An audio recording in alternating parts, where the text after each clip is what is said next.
Julie François Franco, je suis consultante en protection des données à caractère personnel et surtout aujourd'hui en régulation des intelligences artificielles. Donc après un long passage chez Octo Technologies dans le conseil, j'ai rejoint la CNIL pour à peu près 1 an l'année dernière. Alors moi, je vais vous parler du nouveau règlement IA ou AI Act qui a trait à la régulation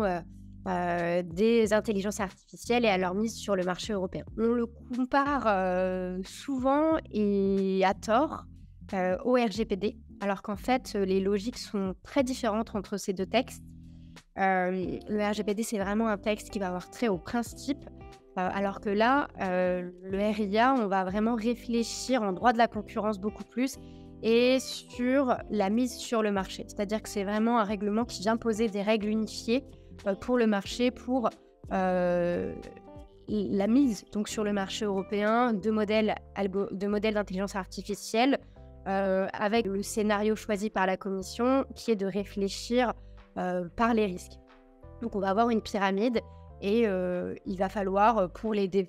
fournisseurs de modèles, mais aussi les personnes qui souhaitent utiliser les modèles, se poser un peu en privacy, comme on l'avait vu pour le privacy by design, dès la conception, dès la réflexion du modèle, la question des risques, pour remettre les personnes un peu au centre et se dire, là, le modèle, le cas d'usage que j'ai envie de développer, c'est une question d'intuition un petit peu, quels seraient les risques qui pourraient venir faire peser sur les personnes, avec donc des risques minimes, modérés, élevés et inacceptables. Si on réfléchit au cas d'usage possible et on réfléchit aussi à ce qu'en parallèle, la Commission, les régulateurs européens nous demandent, ce qui est l'intervention humaine dans beaucoup d'étapes, et quand on pense à ça, c'est un peu le serpent qui se mord la queue parce que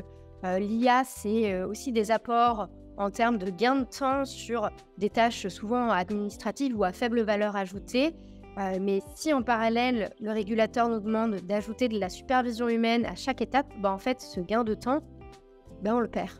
Donc il y a vraiment toute une réflexion, je pense, qui est à réintroduire sur l'IA pour quels usages, pour quels apports, avec quel financement, quelle transparence, quelle éthique. C'est un peu une bulle aujourd'hui, l'intelligence artificielle. Il y a beaucoup d'investissements pour au final des cas d'usage concrets et un apport économique de ces cas d'usage qui n'est pas si évident.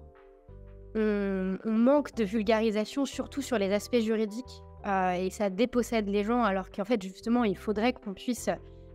s'empouvoirer de tous ces aspects juridiques, techniques européens